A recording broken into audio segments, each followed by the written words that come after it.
Hello, how's everybody doing today? So, I was out doing deliveries today because I was feeling a little better. Planning on doing a live stream later this evening. Still planning on doing a live stream later this evening. So, I guess with the water pressure from having a new thermostat and a new water pump and all, I blew a pinhole in my top radiator hose. I'm on my way to get that right now. And as soon as I get that took care of, if I don't have another delivery to do, I'll start the live stream and do part 2. Because we've got to finish discussing those blood ties that can. And also we'll discuss in depth the analysis that Chris and his friend again gave, that went over part 2 of Candace's interview.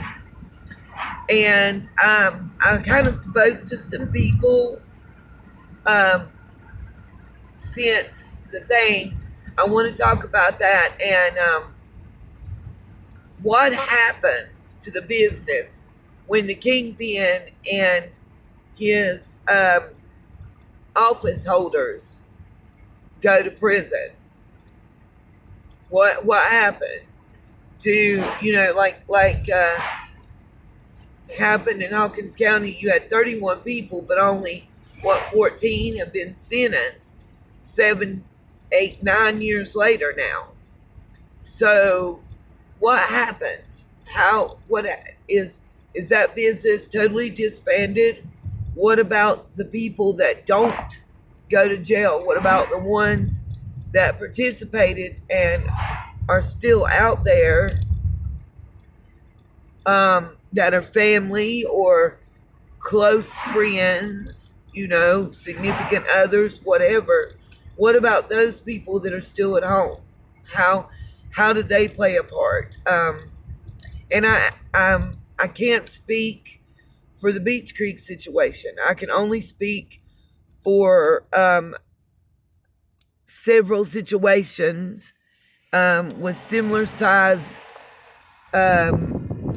bust and product, I guess, and peoples and involvement of agencies and whatnot. And just doing some research on that, as well as speaking to parties involved in 2 specific situations. When it's a Kingpin charge and the product and the amount of monies are very similar, that's the 2 situations I'm speaking about, that I spoke to somebody. I literally searched out individuals since we were in the other live stream, and just had some specific questions that would pertain to Summer's case, because did this totally disband this situation, or did other people just step up and fill the shoes and keep everything going, business as normal? That's pretty much the question at hand.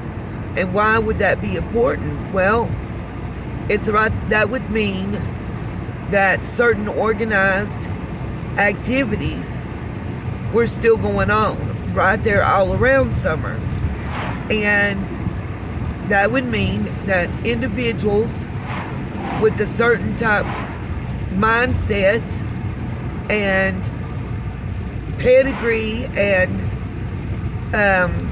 background, and criminally as well as morally, would be in the area. It's going to happen at some point. Maybe not on a large scale to where it looks like there's a lot of traffic, If you're moving large amounts of stuff, you're going to have less traffic, If you're moving small, like if I think about it like produce, I guess. If I'm selling apples by the bushel, it's going to take less people to come and pick up a bushel and my whole crop be gone than it is if I'm selling them by the pound only, like 2 pounds max at a time. That's what I mean when I say that. So you might want an out of the way place to where there's only one way in and one way out, to where anybody that comes out of the ordinary, you're going to know about it before they can ever get there. The police is coming. I mean, I think about it like they talk about back in the moonshine days. So I was looking at the moonshine shoes, besides the fact that they were just cute and pretty cool, I mean, could you make them horses' hooves? I don't know. Could you make them dog feet? I mean,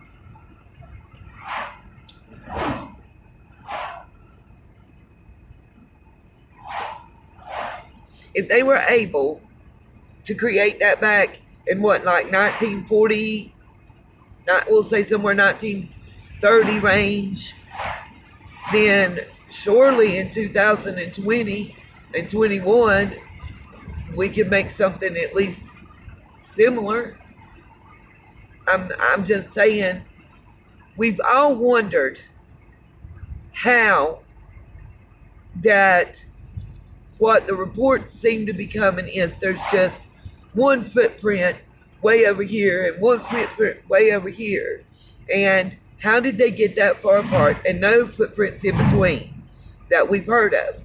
Not of Summers nor anyone else's. Well, an animal footprint might not have been paid attention to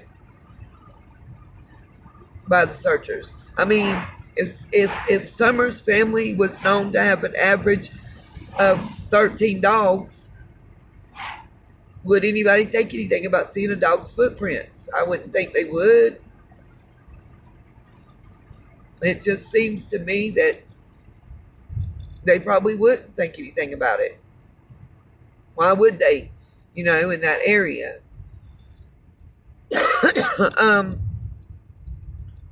It just put me some more questions, I guess, in mind. And it also, to me, was cute and funny. I thought it was an ingenious idea, too. Look at that good old American ingenuity at play, Thought it was pretty cool myself. But for me personally, I hope that we will see some results maybe now that Don is in jail. Maybe it's a good thing for him to get clean and sober, because maybe there was things that he was trying to block out and pain that he was trying to not process. And by processing that, maybe there might be something he remembers, I just think sometimes in lies and outlandish stories, they're kernels of truth. And when you see that there has been something going on as far as organized drug trade going on at the Beach Creek area within the last 10 years.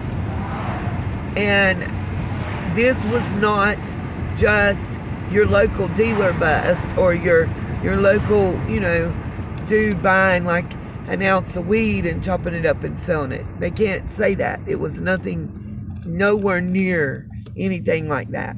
It was huge. I mean, in comparison to that, look at the agencies and the number of